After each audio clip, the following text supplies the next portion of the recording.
خطرناک قسم کی بات ہے یہ کہ بعض لوگ اپنے وجود کے ساتھ و اعمال کے ساتھ و کردار کے ساتھ شیطان کے قائم مقام ہوتے ہیں.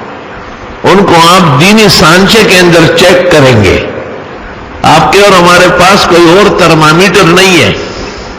بادشاہ روم نے جب یہ سنا کہ ایک خلیفہ ہے مسلمانوں کا عمر نام کا اور اس سے کوئی فتح نہیں کر سکتا ہے، وہ ہر جگہ فاتح بنتا ہے، تو اس نے اپنے بڑے دانشمندوں کو مدینہ منورہ بھیجا اور حضرت عمر کو آس پاس سے دیکھا اور پھر واپس چلے گئے اور بادشاہ روم کو خبر دی کہ لا یخدع ولا یخدع، نہ دھوکہ دیتا ہے اور نہ دھوکہ کھاتا ہے. تو بادشاہ روم نے کہا کہ لا یخدع، دھوکہ دیتا نہیں، اس کا مطلب یہ کہ خدا کا خوف ہے، آسمانی علم اور تقوی سے آراستہ ہے. انسان کو جب آسمانی علم ہو، وہی سے تعلق ہو، بزرگان دین سے صحیح عقیدت و محبت ہو، وہ برا کام نہیں کر سکتا. اب ہمارے لوگ کہتے ہیں کہ رات کو کہو اور صبح پھر جاؤ. یہ کتنی عجیب بات ہے کہ ہمارا ایمان جو ہے وہ تین چیزوں کا نام ہے. حقیقت میں تو ایمان بسیط لا جزء لہ، لیکن سمجھانے کے لیے محدثین کہتے ہیں کہ ایک تو زبان کا اقرار ہے، اقرار باللسان، اور دوسرا تصدیق بالجنان، دل کی تصدیق ہے، اور دوسرا عمل بالارکان، ہاتھ پیر آنکھ کان، پورا جسم خدائی عبادت اور طاعت میں صرف ہوگا. تو ان تینوں کی حفاظت کرنی ہے نا. زبان کو بھی غلط نہیں چلانا ہے، اور جو بات ایک دفعہ زبان سے کہی گئی ہے جب تک شریعت نہ کہے کہ آپ اس سے پیچھے ہٹے، پیچھے نہیں ہٹ سکتے. آپ کسی خام خیال اور کسی قلیل الفہم اور بے تحاشا بد نصیب کا یہ کہنا ہو سکتا ہے کہ کسی لیڈر کو یا کسی حکمران کو اپنی بات سے پیچھے ہٹنا ضروری ہے. افسوس کہ اس نے کیا مطالعہ کیا، کیا غلط چیزیں دیکھی. اعتماد کیسے ہوگا؟ آپ نے اخبارات میں پڑھا کہ مجھے بھی مجبور کیا گیا کہ آپ جرگے میں آ جائے، اور مجھے کہا آپ کی تمام شرائط منظور ہے اور آپ ان کو لے کے مولانا کی خدمت میں لے جائے. میں نے کہا لے کے جاؤں گا تو کس شرط پر؟ وہ ابھی بات کرتا ہے، اگلے دن کہتے ہیں میں تو یو ٹرن لینے والا وزیر اعظم مشہور ہونا چاہتا ہوں، اور وہ کل کہے کہ میں نے بلایا نہیں، ویسے ہی چکر لگانے اسلام آباد آیا تھا. میں نے بہت معافی مانگی. میں ان اداروں کا دل و جان سے شکر گزار ہوں، قدردار ہوں، جنہوں نے مجھے بڑی محبت سے میری تقریر کے حوالوں سے مولانا کے عتاب اور قہر کو کم کرنے کے لیے، لیکن میں نے یہی بیان کیا ان کی خدمت میں کہ دیکھو ایک تو میں بیمار بہت زیادہ ہوں، میں یہاں اپنے محراب میں کرسی پر آتا ہوں، میرے لیے شرعی وجوہات رخصت کی موجود ہے. ثانیاً یہ خان صاحب اپنی بات پہ ٹھہرتے نہیں ہیں. ریاست مدینہ ہے، فلاحی ریاست تیار ہو رہا ہے. ایک دو مسلمان نمازی وزیروں نے صبح سرحد میں کہا کہ یہ بچیاں پردہ کر کے آیا کریں تو عزت رہے گی. یہ قرآن کی آیت ہے، یا ایھا النبی قل لازواجک وبناتک ونساء المؤمنین یدنین علیہن من جلابیبہن. اے پیغمبر اپنی بیویوں کو، بیٹیوں کو اور امت کی عورتوں کو کہو کہ بڑے بڑی چادر اور برقع اوڑھ کے اپنے اوپر ڈالیں. ذالک ادنیٰ ان یعرفن فلا یؤذین. یہ بہت قریب ہے کہ پہچانی جائے کہ یہ باپردہ باعزت عورت ہے تو تکلیف نہ دی جائے. وکان اللہ غفورا رحیما.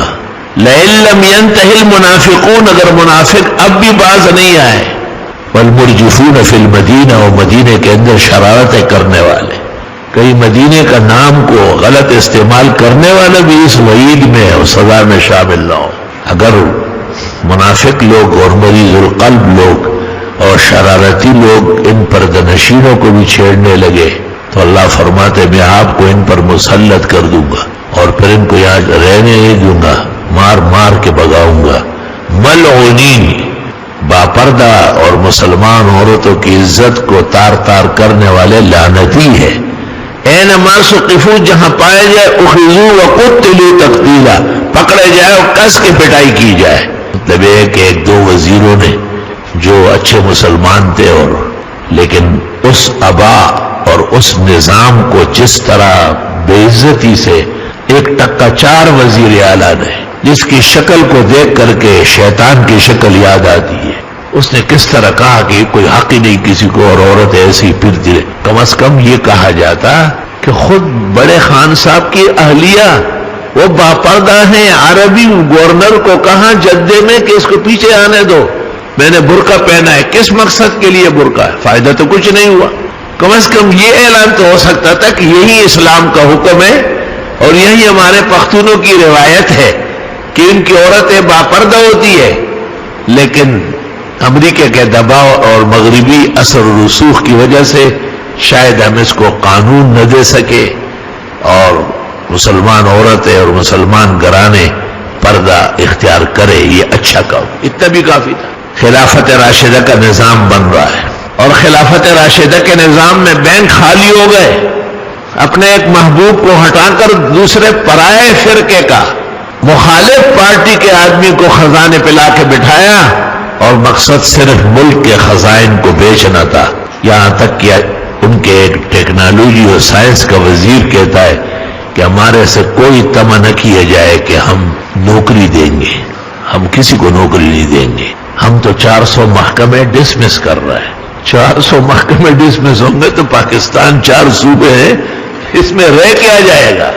وہ کہتے ہیں نا کہ ایک آدمی کو شوق تھا اور اس نے ایک خطاط کو کہا کہ میرے پش پر شیر بنا لو. اس نے بنانا شروع کر دیا. کہا یہ کیا ہے؟ کہا یہ شیر کے پنجے ہے. کہا اس کو تو رہنے دو کیونکہ اس میں رنگ گودنا ہوتا ہے, سوراخ کرنے ہوتے ہیں. پھر وہ کچھ کٹ کوٹ کرنے والا تھا. کہا یہ کیا کر رہے ہو؟ کہا یہ شیر کا سر بنا رہا ہوں. کہا اس کو رہنے دے, تکلیف پہنچ رہی ہے. ایک ایک کر کے شیر کے جسم کے تمام اعضاء کا انکار کیا. تو اس نقاد اور خطاط نے کہا ایسا شیر میں نے نہیں دیکھا جن کا نہ اوپر ہو نہ نیچے ہو, خالی نام ہو. تو خالی نام سے تو فلاحی ریاست نہیں بن سکتا ہے. ایسے لوگوں کے گھیرے میں ہے جو بے شک حسین جمیل نوجوان تو ہے, اس کام کے لیے بہترین ٹولہ ہے, لیکن کارندے اور فعال ٹیم جس کی پہلے سے ضرورت ہوتی ہے. افسوس صد افسوس کتنی سلطنتیں بیٹھ گئی نہ اہل و نہ لائق اہل کاروں کی وجہ سے. یہ وہی لوگ ہوتے ہیں کہ جو ظاہر دیکھ کر خوش ہوتے ہیں. بھئی بظاہر صورت دیچا غلط مشے او من زگور اچھے چغزیر حکم اٹاک. صرف ظاہری تقریر سن کر ہم بھی بہت خوش ہوئے. واہ واہ واہ واہ, بڑی تقریر کی اور کی, لیکن جانے سے پہلے اور جانے کے بعد یہاں مہنگائی کو بھی 10-20% بڑھایا. تقریر تو بڑی زبردست کی ہے لیکن اعمال بھی اس کے مطابق ہونا چاہیے نا.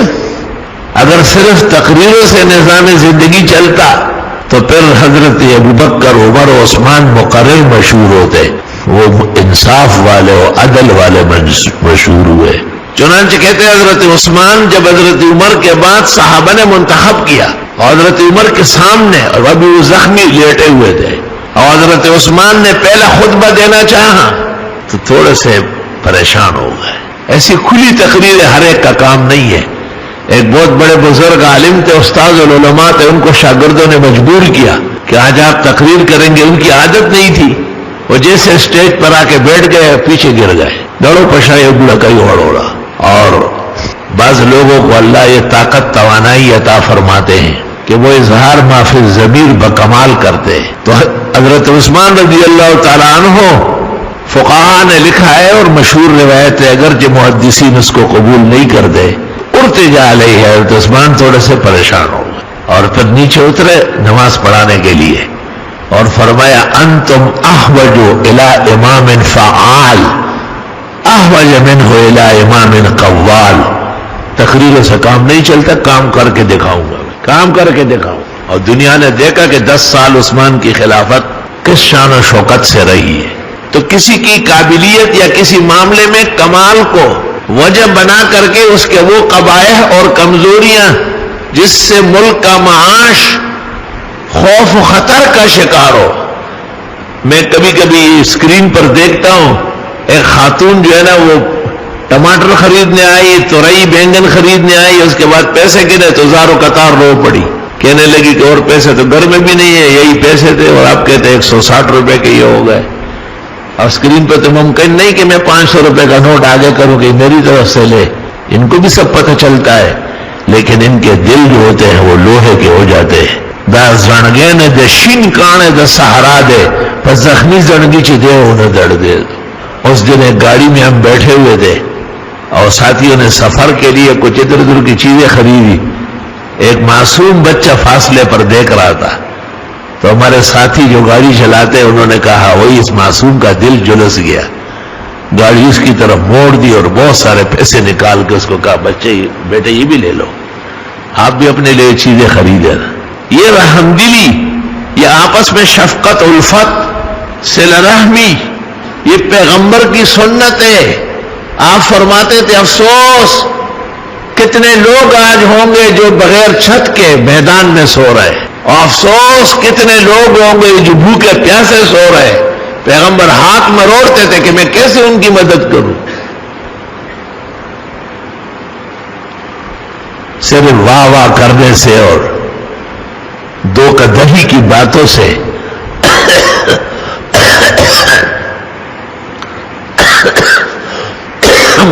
چیزیں ایسی ہیں جو ہضم نہیں ہو سکتی.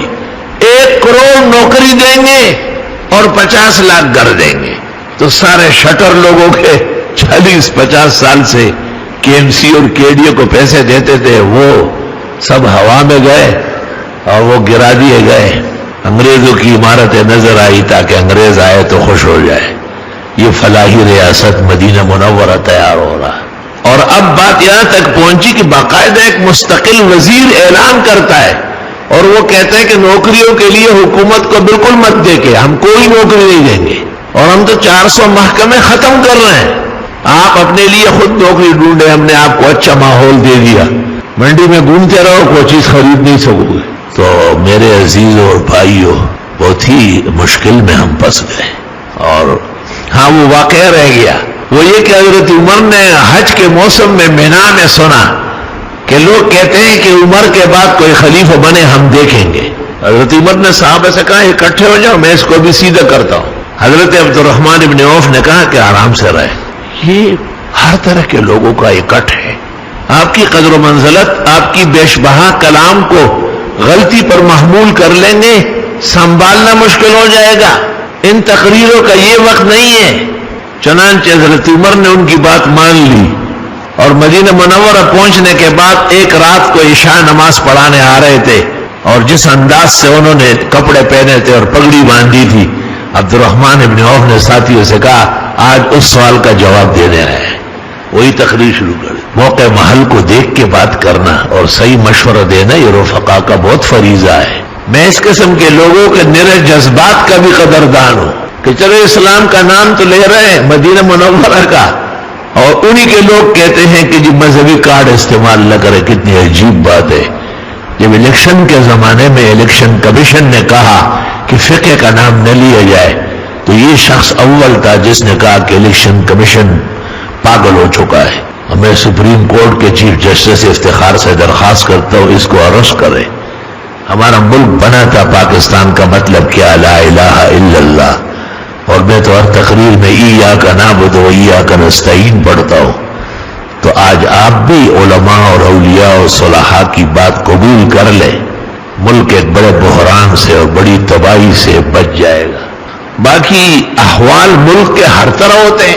احوال ایک وہ ہے جو حق کے لیے لرزاں ہوتے ہیں, وہ تو ہوں گے, اور ایک احوال وہ ہے جو حق کو چھوڑنے کی وجہ سے, حکومتی احوال میں جو کمی کوتاہی ہے وہ حق سے انحراف کی وجہ سے ہے, اور ان کے مخالف جو ہمارے عزت و ناموس کے طبقات ہے وہ حق کی حمایت اور نصرت کے لیے آگے بڑھے ہیں.